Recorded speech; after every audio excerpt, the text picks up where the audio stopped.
সকলকে নতুন বছরের শুভেচ্ছা জানাই। আশা করি তোমরা ভালো আছো এবং সুস্থ আছো। আজকের ভিডিওটি ইউজি সেকেন্ড ইয়ারের বাংলা অনার্সের সিসি সেভেনের পার্ট 1 আর পার্ট 2 লিঙ্ক আমি ডেসক্রিপশন বক্সে দিয়ে রেখেছি, তোমরা একটু চেক করে নিও।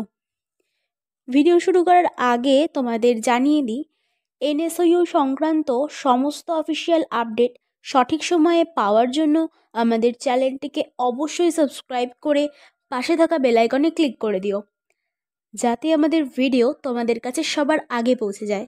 আর নেতাজি সুভাষ ওপেন ইউনিভার্সিটির সাজেশন ফ্রিতে পাওয়ার জন্য আমাদের গ্রুপে জয়েন হয়ে যেতে পারো।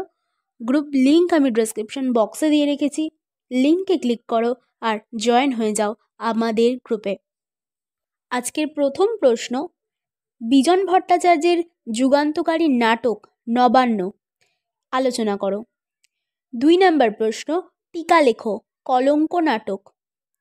3 নম্বর প্রশ্ন, বিজন ভট্টাচার্যের নাটকগুলি পরিচয় দিয়ে নাট্যকার হিসেবে তার কৃতিত্ব পরিমাপ করো।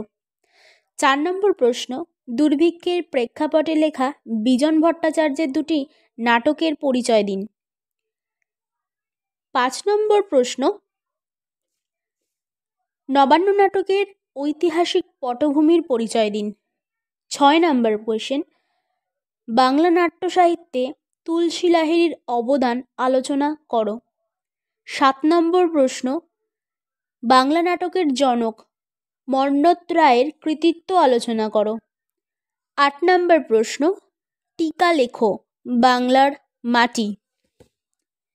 9 নম্বর প্রশ্ন, নাট্যকার উৎপল দত্ত নাট্যজীবনের ধারাবাহিক পরিচয় লিপিবদ্ধ করো।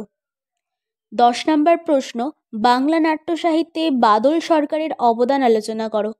11 নম্বর প্রশ্ন, বৈশিষ্ট্য উল্লেখ করো বাদল সরকারের নাটকের পরিচয় দিন। 12 নম্বর প্রশ্ন, টিকা লেখো টিনের তলোয়ার। 13 নম্বর প্রশ্ন, বাংলা উপন্যাস ধারায় রবীন্দ্রনাথ ঠাকুরের অবদান আলোচনা করো। 14 নম্বর প্রশ্ন, গোড়া উপন্যাস ব্যাখ্যা করো। 15 নম্বর প্রশ্ন, বাংলা উপন্যাসের ধারায় সতীনাথ ভাদুড়ীর অবদান আলোচনা করো। 16 নম্বর প্রশ্ন, সতীনাথ ভাদুড়ীর গল্পের বৈশিষ্ট্যগুলি সম্পর্কে আলোচনা করো। ভিডিওটি ভালো লাগলে অবশ্যই একটি লাইক করতে ভুলো না, আর তোমার বন্ধুদের সাথে অবশ্যই শেয়ার করে দিও। আজকের মতো ভিডিওটি এখানেই শেষ করছি। ধন্যবাদ।